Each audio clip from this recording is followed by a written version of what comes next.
The Midwest Angler Podcast.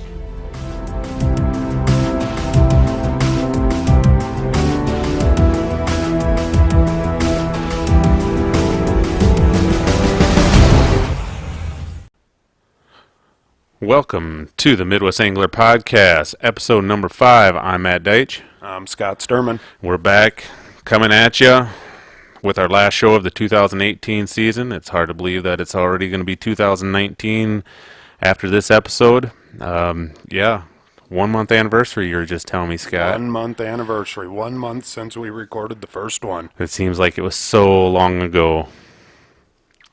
Yeah. I don't know what they say the 1 month anniversary is. I know, like, what is 25 years, like silver or something like that? Yeah, this is and diamond. 30 is this is our platinum. Platinum. Maybe just check-eye jig anniversary or something like that. Yeah, black with glow spots. That's every anniversary, every birthday, every holiday, every weekend, whatever. Yep. Everyone for me is a black check-eye jig, though. Well, you had some luck on that this past weekend, so you can never go wrong with it, I guess. Yeah. Last Saturday, me and Dusty Ramsey and Adam Top made our way up to Lake Poinsett. We went off the northwest boat ramp and went basically just straight east off the ramp, right out into the middle of the basin, and we had to drill a couple holes and kind of search around, and finally Ramsey found some fish. And he said, "Hey, come on over here. You know, I think I'm onto something." So I drilled a hole about 10 yards away from him, and he kept on marking. I couldn't mark a dang thing. And so I'm like, well, what in the world's going on here? And, you know, I've got a Vexlar, so he's got to mark them. He was saying there was fish down there. I wasn't believing him because if Vexlar doesn't say it and the Markham does, I'm saying the Markham's wrong. But then he sent me a Snapchat that he was indeed catching fish, and then I finally had some fish come through, and yeah, we between me and Ramsey, we put a hurting on him. Finally, Adam came and moved over by us, and he caught a few. He was catching more walleyes than what me and Ramsey were. I caught 2 walleyes. Ramsey caught a few. He caught a nice one, 16 and a half, that had some girth to it, like a 2-liter bottle of soda. But isn't it kind of crazy how you can be fishing right by each other, not that far, and one guy can be marking a school and the other one isn't getting anything? You know, and I don't know what a school of perch, you know, in my head, you know, I've just got, you know, that their big, huge school coming through, you know, 100 fish, and, you know, if I'm 10 yards away from him, you know, if he's marking, I've got to be marking. And it wasn't like that. I don't know. No, usually, sometimes you might get into a big pot of fish like that, but sometimes that's going to be your smaller ones where you're going to have a whole bunch of them together. From what I've experienced before, it seems like the bigger fish travel in smaller schools, and when you get one to fire up and they start biting, you know, you try to catch as many as you possibly can out of the same hole, and then all of a sudden, boom, they've moved on. Yep. Yeah, I was just thinking with me being that close that they'd at least glance over and see my jig and come on over, but they really didn't. But later on, there was times when I was marking, and Dusty wouldn't be marking, or Top wouldn't be marking, and each of us just kind of had our flurries. Top caught a lot of small walleyes. I didn't catch many walleyes. I was mostly perch. Ramsey kind of caught a mixture of the both. I didn't catch any considerable size walleyes. Top didn't catch any considerable size walleyes. But and that one that Dusty caught, I mean, that was a nice fish. What did it end up measuring? 16 and a half. But when I first saw the picture of it that you guys sent to me, it was just like, wow, that thing's probably about 18 to 20 inches long. But there again, we've talked about it before on here in the past. Those South Dakota walleyes, they're just built different. I mean, they are thick fish. They are very thick, very healthy. But, yeah, I was using a black Custom Jigs and Spins check-eye jig, tipped with waxworms. Dusty kind of went through about everything. He had a VMC Tingler spoon in a Fire Tiger perch color type deal. Top kind of switched through jigs. Yeah, we used a lot of waxworms. We did have minnows down the hole a couple times, minnow heads. Didn't seem like that was really the ticket. The waxworms, the smaller stuff, I guess for me, was what was working. You talked about you guys were kind of out there drilling holes. You guys kind of it's kind of what you do when you're out fishing with friends. Not everybody goes to the same spot, drills holes, and starts fishing in the same spot. You guys kind of spread yourself out, from what I understand, and kind of started to see what was around, worked your way around, drilled some holes until somebody got onto some fish. Right. And on our way up there, I had told the guys, like, we know somewhere out there there's going to be a big pack of people. I want to stay away from them, fairly close, but not so close, Kind of on the outside edge of them. Right, 150, 200 yards away. And when we got out there, there was really two different groups. So I was like, well, let's just kind of set up in the middle of them. They were probably 400 or 500 yards apart, and that's where we set up. I think we each drilled 3 times, and finally, we got to the spot where we stayed the rest of the night. Yeah, and had a pretty good bite the way it looked. Would you guys come home with about 38, you said, perch? 30. 30 perch? 30, 31 perch. Couple of bigger ones, over 13 inches it looked like. Yep. There was a couple fatties, so that was fun. That's good, and it's always nice to have a couple bonus walleyes in the mix when you come back home. Oh, yeah. But yeah, like you said, with that, not fishing in the crowd, that's something you preach a lot of times. We don't have to go set up right by the crowd or even in the crowd. Some people do. Sometimes when you hit those outside edges, sometimes the smaller fish will be in the crowd. And if you can get out away from the crowd a little bit, it seems like that's where the bigger ones like to roam, a little less pressured. Yep. So it seems like you can get those to bite a little bit more than others. Yeah, that's what I think. There's no doubt those people are there for a reason, but I don't want to be there competing with 500 other baits. I know that those fish are gonna wander out. Like you said, a lot of times it's the bigger fish that are wandering out. I don't want to compete with their baits. I hope when they do come through, they're gonna bite. And when there's only 1, 2, 3 baits in the area, I like my chances. You know what I mean? And it is always nice to be able to get out and kind of, dissect the lake by yourself. Kind of that personal challenge to get out there and try to catch them instead of just going where the crowd is. Right, and especially when you got Ramsey along with you, who's always hooting and hollering and singing and dancing, and Yeah. It's almost social suicide in the You don't fishing want to community. you don't want to get being with run him. off the lake. Well, exactly. He's from Texas. We don't even know him. Yeah. Well, something, speaking of Ramsey on the Poinsett trip, I understand that there's a pretty funny story I've got about to tell him. the story. So, it was a fairly windy day on Saturday. It's South Dakota. It's always windy. Yep. Fairly windy is 10 to 20 miles per hour. Yep, I was going to say it was probably 15, and we were having, a good old time. Shack was flapping, but it was no big deal. And right around 1:30, 2 o'clock, it really started to die down. And that's shortly there afterwards, about 3 o'clock, is when it was like, wow, this bite is really going to heat up. We're going to finish the afternoon. It's beautiful. Like, this is going to be great. And right about at 3:45, 4 o'clock, the wind started coming up. And it was like, oh, boy. And I had actually got my phone out to Snapchat that, boy, I've never ice fished in a hurricane before. And, my shack is flapping all over. There wasn't any snow on the ice, so we couldn't pack our shack down around the skirting. And, so whatever. The wind starts coming up. Me and Top are both facing away from the wind. Ramsey is facing into the wind. And apparently he had his boot, kept his foot on the flap so that it wouldn't come up. Well, we're starting to catch fish, and we're doing pretty good marking. And all of a sudden I hear a shoo. And I'm like, what in the world is that? So I look over, and Ramsey's shack had flipped up on him. And I'm like, well, what in the world is he doing? He's gonna be a kite. Well, yeah, it was 2 seconds later, and Ramsey starts sliding away from his hole. His One sailing. Markham's still sitting there. His cooler's still sitting there. Everything is still there, and it's like, oh, boy. Well, I lost him out of my window, and I'm thinking, yeah, he probably went 20 yards or something like that. You know, we'll see him. He's there. You know, fine dandy, he got it stopped. So Top calls me, and he's like, man, we gotta pack up. And I'm like, yes, we do. So we started packing up, and finally I flip my shack down, and I don't see Ramsey anywhere. And I'm like, Top, where's Ramsey? And he's like, well, you see that little black speck out there?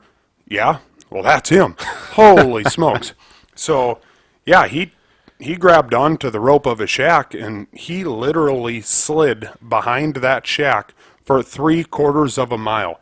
I went on Google Maps and, you know, kind of figured out where he was. 3/4 of a mile. His hands are all cut up. His knees were all cut up.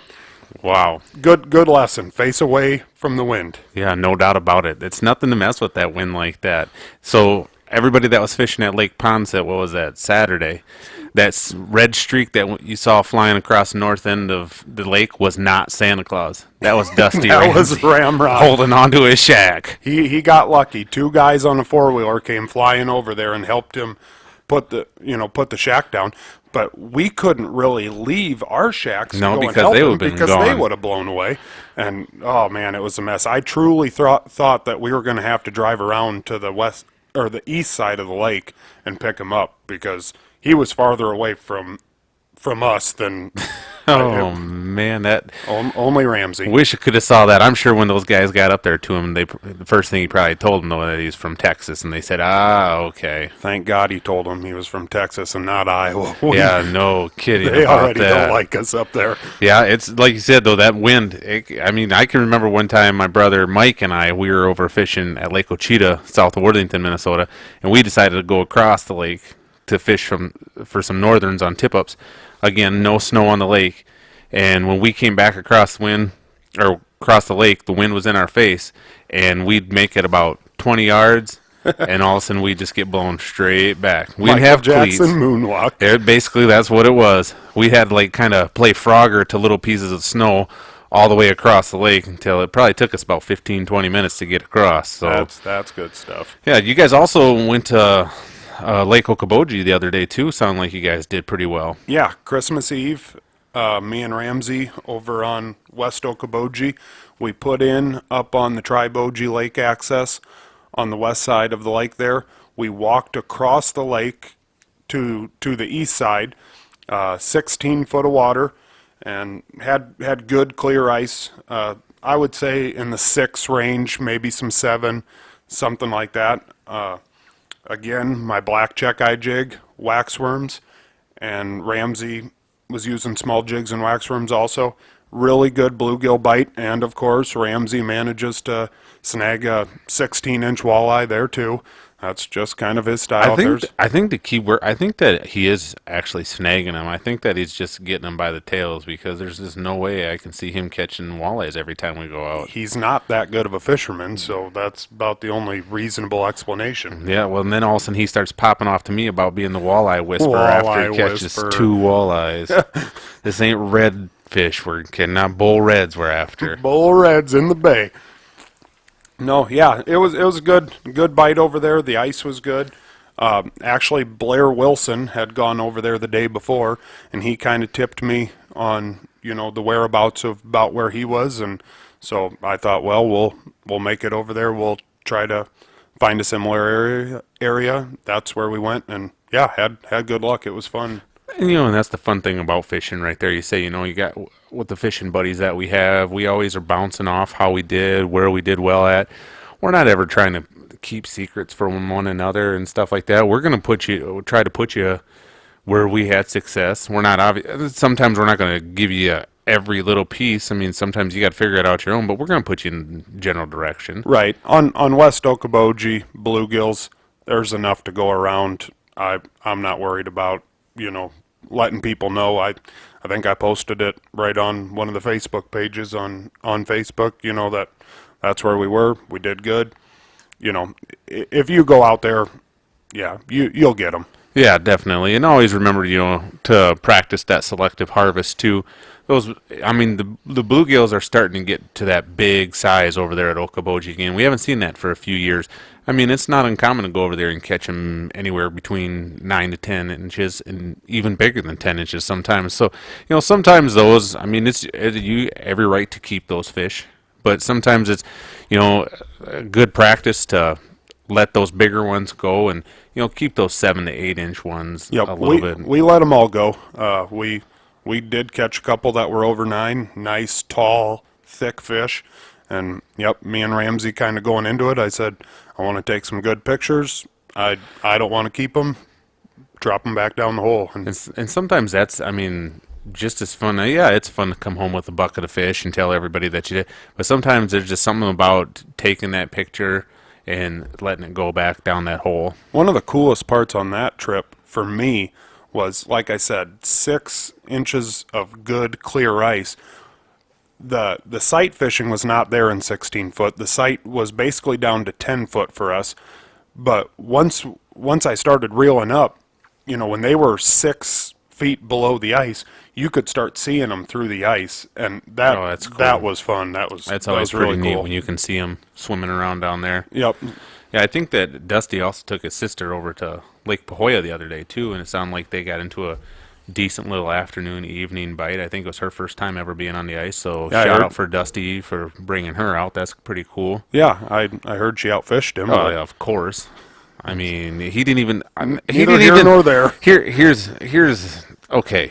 He didn't even let her use the flasher. Yeah, go figure. Her first time trying to get her out there to catch fish. And he's all greedy, and he's over there with his flasher just trying to catch them and all that stuff. And she's over there without one, just beating him. Does it surprise you? Not one bit.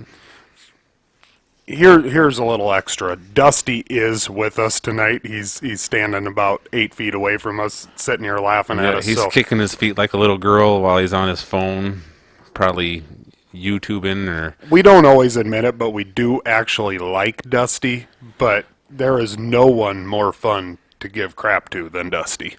He understands it. He gives it back to us too, so don't let that fool you. We get plenty of it from him as well. But yeah, so that's good. You guys got out there. I'll admit I was getting a little jealous of all the snaps and all the text messages I was getting. I was out pheasant hunting.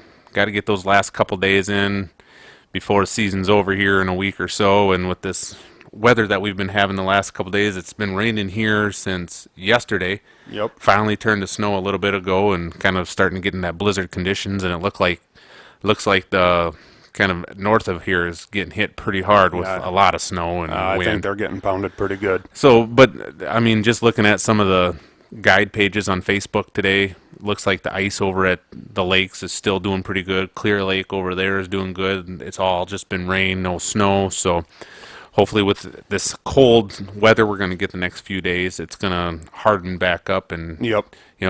This storm hopefully doesn't take too big of an impact on our ice down here. North of here a little bit where the ice still wasn't real thick. If they get, that 10 plus inches of snow on it, it might have an effect on their ice the rest of the year. Yeah, they could be in trouble, but...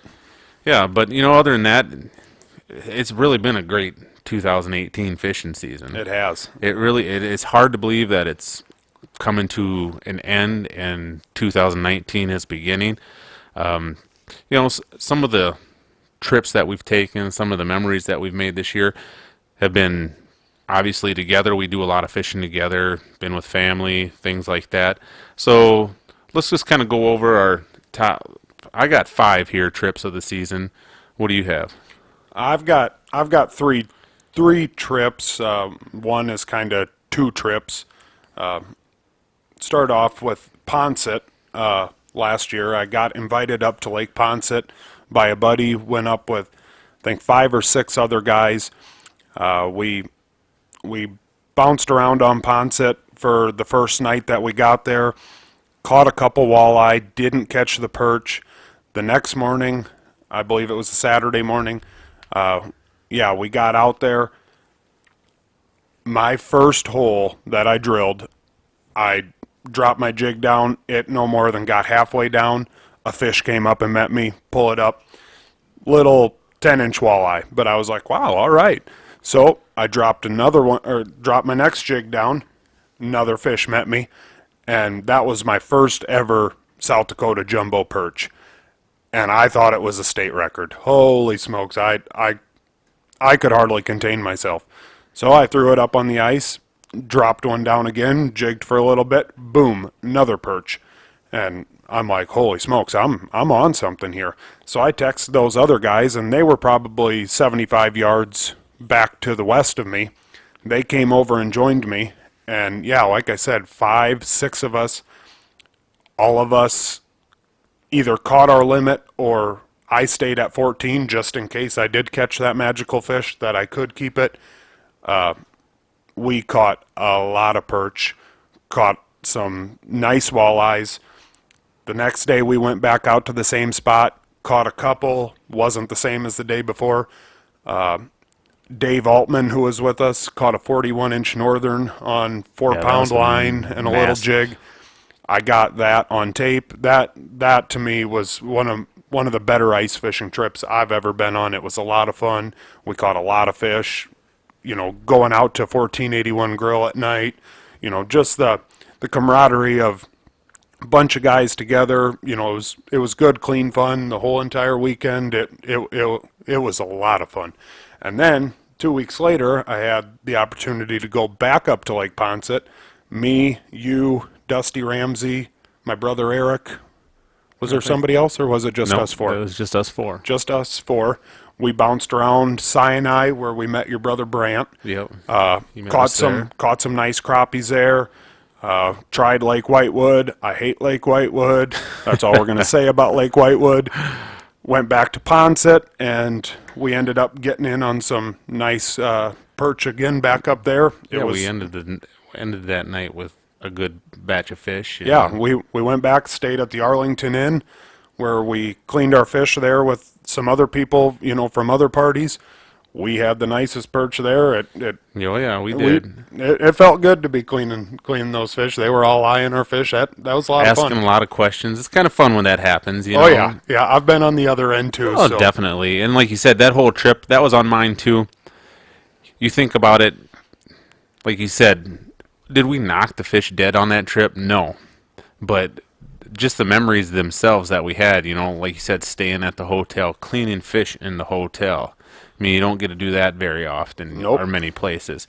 I like a hotel where you can clean your fish, your dog can stay in your room and all that stuff. That's my kind of place. And it's a really nice, it's actually a nice, clean hotel. Very nice hotel. Friendly people. I mean, Arlington Inn in Arlington, South Dakota. I highly recommend it. Yeah. Right across the parking lot from the 1481 Grill.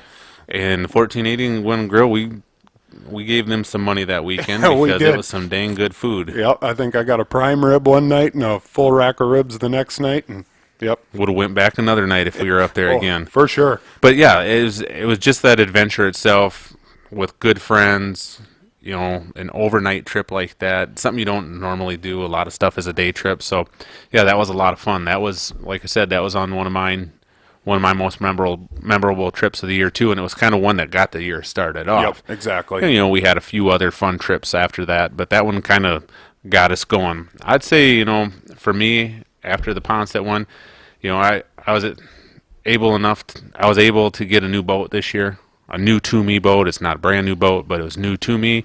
Beautiful boat. A lot bigger than my old boat, only, you know, a foot and a half longer and a lot wider.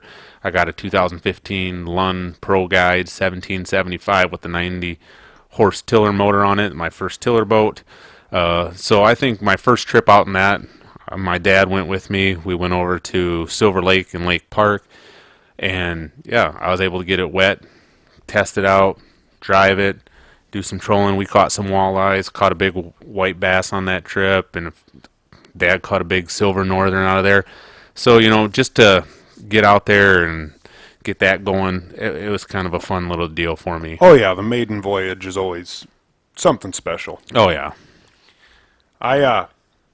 Next one on my list would be, I think it was in late March, I went down Fort Myers Beach, Florida.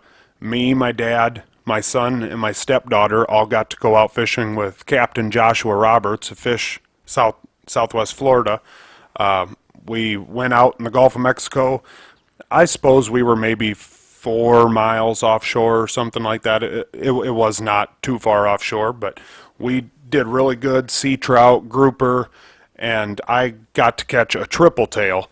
And these triple tail actually sit sideways, mimicking something floating on the top of the water. And you cast out, and they will all of a sudden flip upright and go, chase it. A lot of these fish out there in the Gulf of Mexico are looking for shade. So they'll go and find stuff that's floating on top of the water, go and swim underneath of it.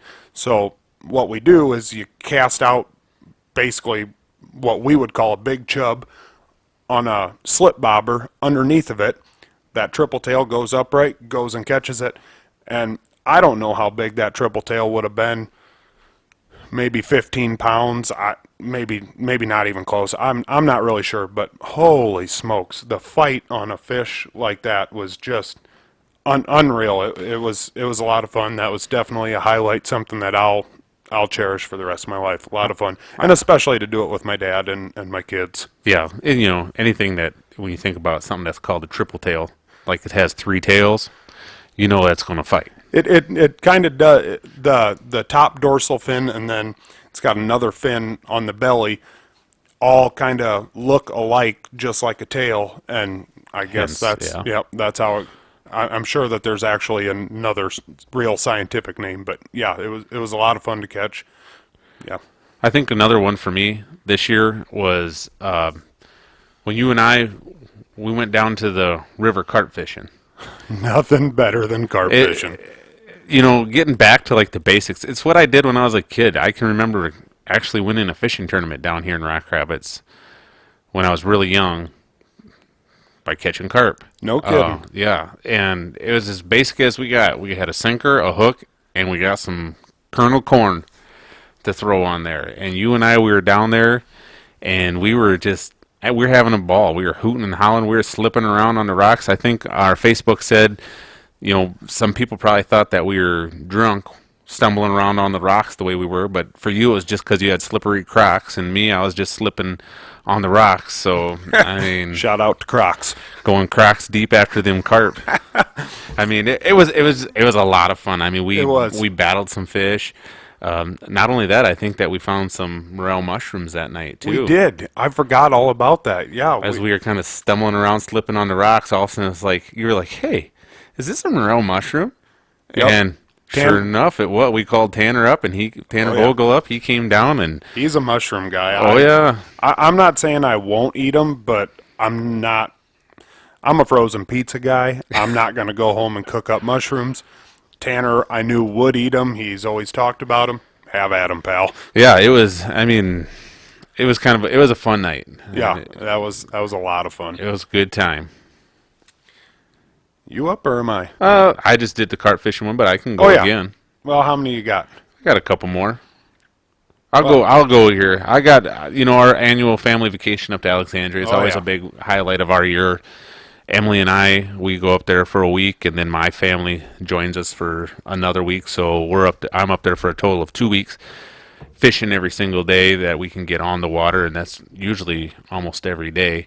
What lakes do you fish up there? Well, we stay on Lake Mary. We fish Lake Mary a lot. We'll jump around. We try to fish different lakes every year. We'll take the boat out a day, and we've had luck on Lake Reno up there.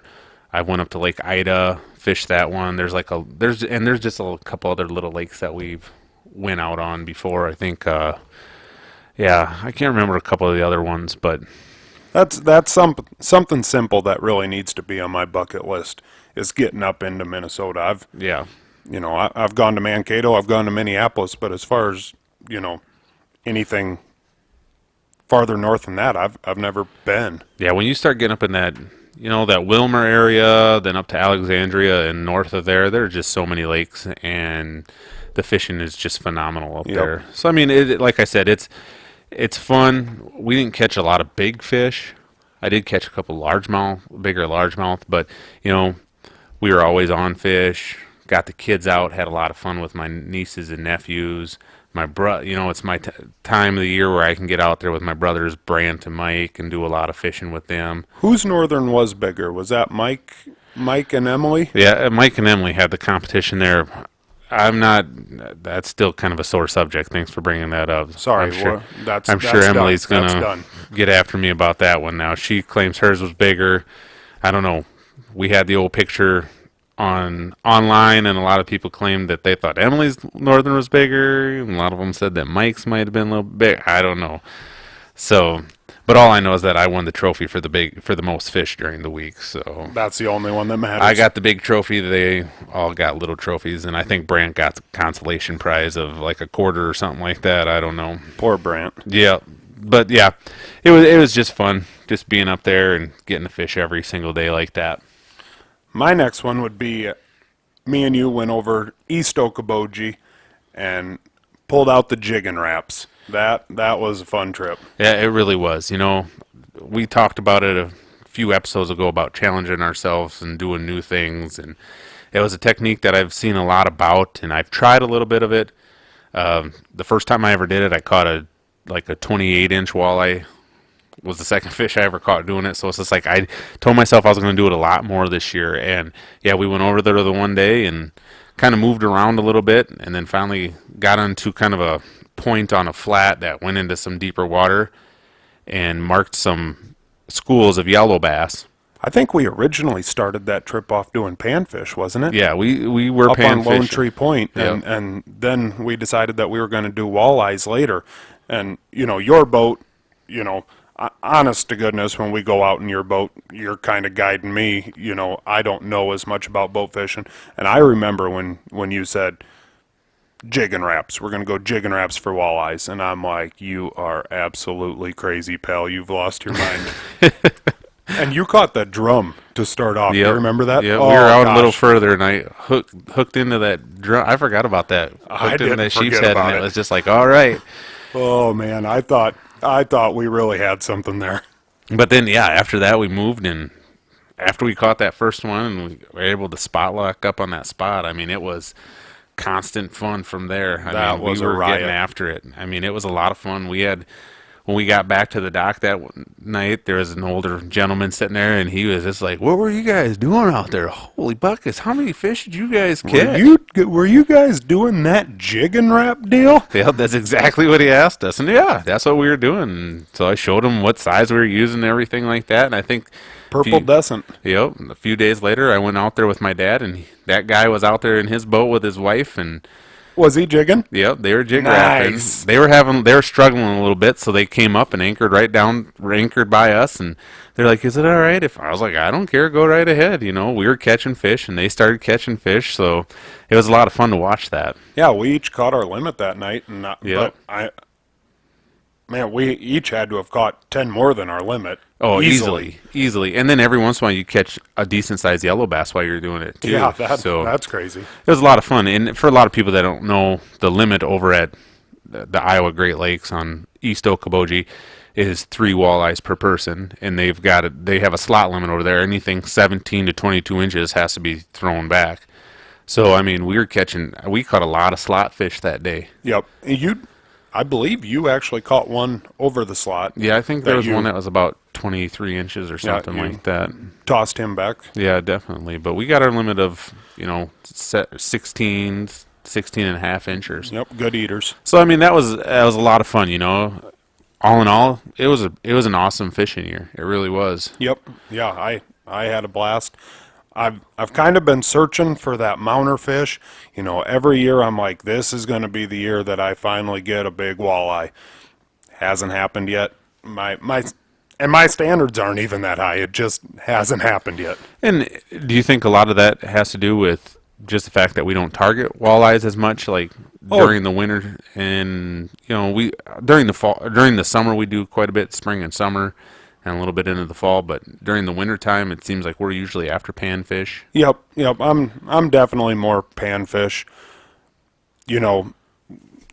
I feel like I'm in the right areas. I mean, over at Okoboji up in South Dakota, it's definitely always possible to have to get on one of those big fish. But yeah, I probably am not using the right tackle that ups my chances for big walleyes. You know what I mean? But I think that your chance for that 14 to 15 inch perch are pretty probable. You put yourself into some pretty good spots for that. Oh yeah, yeah, and I wouldn't have problem getting one of those neither. I might hold that just as high as a 30-inch walleye. Oh yeah, definitely for sure. Yeah, so it's kind of going to wrap up our 2018 review, 2018 season. Like I said, the next episode that we come to you with will be our 2019 year, episode number 6. This is the last of episode number 5. Yeah, I'm really looking forward to the upcoming season, seeing where the podcast goes to.